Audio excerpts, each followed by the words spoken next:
we're going to have D&D, which are actually David and DUŠAN, and wait for this.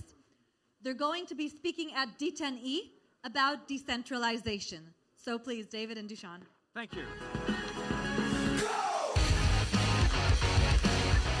Hello, everyone.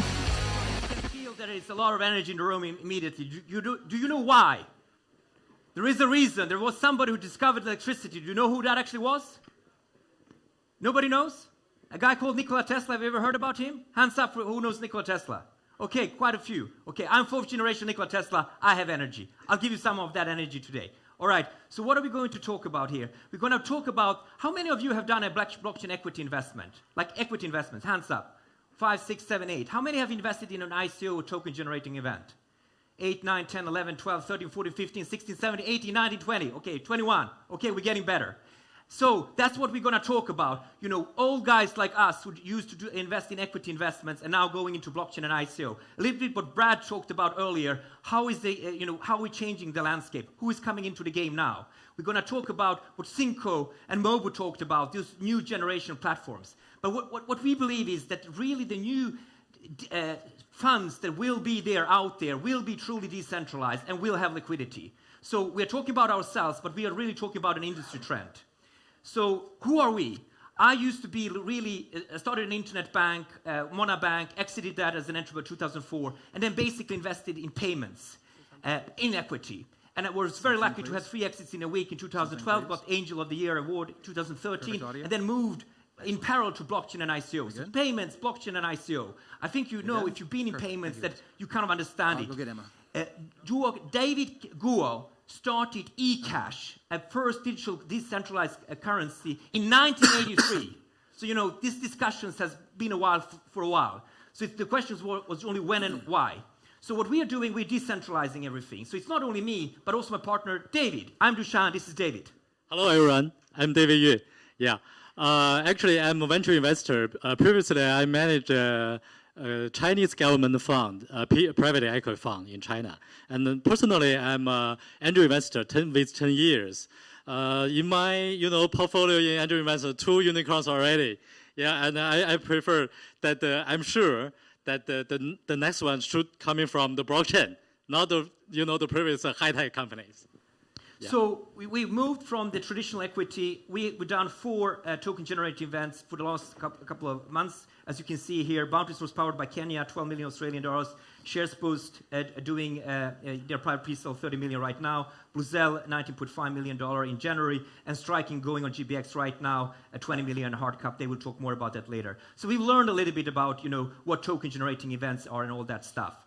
And we've kind of went into the detail. We know that about $12 billion have been raised during the last 5 quarters. Telegram raised either 1.7 billion or as in Brad's picture, 850 million. We don't know if they paid back some money or not, but it's somewhere there. It's huge. No matter if it's $850 million or 1.7 billion, it's huge. And it gives that kind of extra confidence in this market that we believe is needed to actually continue with token generating events. So that we know. So these are the kind of pure stats. And let me see if I can get to the next page, please. Yeah. So what we do want to say is that we kind of validated our thesis in terms of where do we believe the future is. So we had a huge global blockchain competition, a little bit like here, but we only do it once per year to understand where the trends are. And these are the kind of 4 verticals that we came up with: blockchain infrastructure, blockchain financial services, AI, and entertainment, and also other categories. So that's really what we try to see. Number 1, where do we think we should invest? But number 2, more importantly, who are those people running those companies? And actually, in our blockchain competition, 80% had started a company before. So I think this thing about Ponzi schemes and stuff like that is really bullshit. We have extremely serious people starting blockchain companies, and it's on top of the agenda of every single serial entrepreneur or first entrepreneur right now. So this is really what I think what has changed a lot in the last year when we started to go heavily into blockchain. We have done it for 4 years now. What we also see still is that small countries take a larger portion of the ICO market than the big ones. So Israel, Singapore, where I am based, are taking a larger portion, and Gibraltar are taking a larger portion, looking at the size of the country. But we do see very interesting trends like President Macron in France. Vive la France, vive les ICO! He goes, I want to create the most accommodating ICO place in Europe. He wants to get the Brexit business. what is his name? Lemaire, the finance minister, came up with the most accommodating IC policy that you could think about for a large EU country. So this is a new trend. Japan has 2 lobbying groups right now talking with the Japanese authorities to actually do a very accommodating ICO space. I'm talking about France and Japan because these are large countries doing something very, very serious. Now, where do we invest? We only invest in serial entrepreneurs who reinvest some of their cash. We've done that for ages.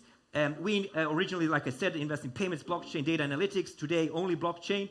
And basically, we are doing a $1 billion fund. But it's not about us. It's about where is the trend going? Where do we believe the next ventures and venture funds will, and the new grades of funds will be looking at? That's what we really want to talk about. In order to do that, we basically don't believe that you can only focus on Silicon Valley. Silicon Valley is a very centralized way of thinking. That's where the capital has been, the business and the talent. What do we believe in? How do we pick a city, David?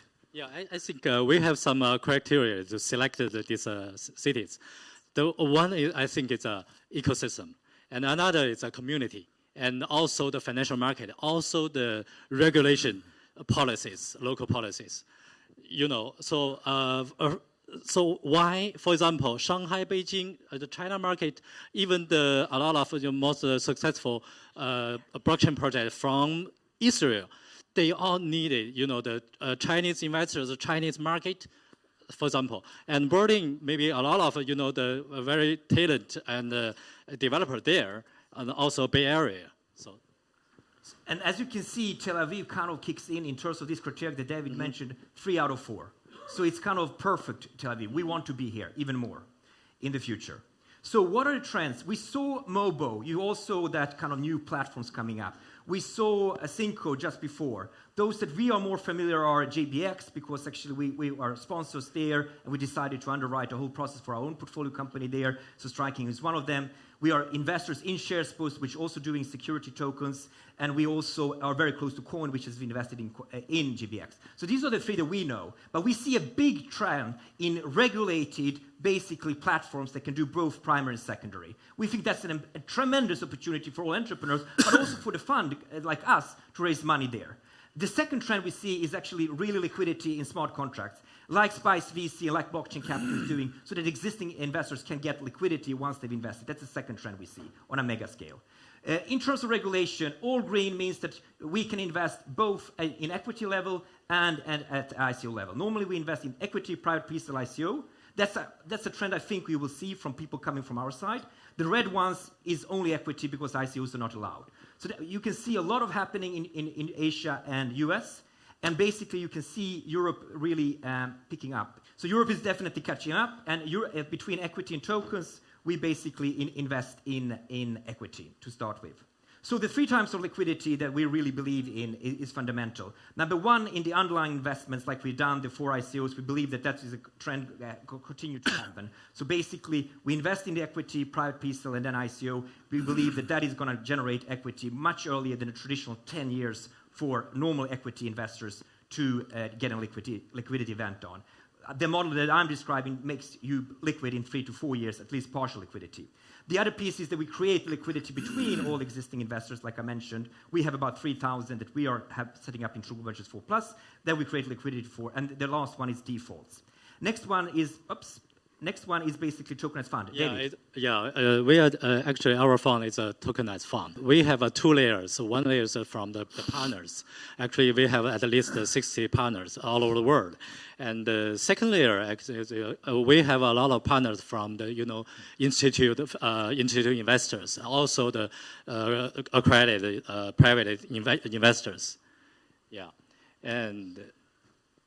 Yes, for the tokenized, to compare with the traditional fund, actually, traditional fund, there is for our fund, we have much, liquidity on that. So we provide a smart contract to secure, the transactions between in our investors. So it's another, difference to compare with other funds.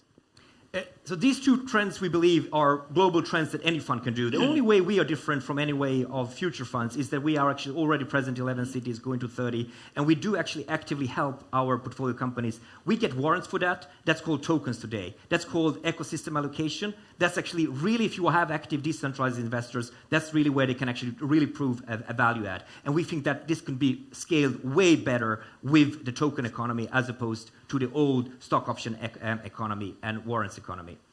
And the last but not least is basically on the deal flow. Basically, we have tools between AI and blockchain, which basically means that we can map every single value-added investors to the portfolio company. David and DUŠAN on Decentralized Fund at D10E. Thank you very much. Thank you, Ron.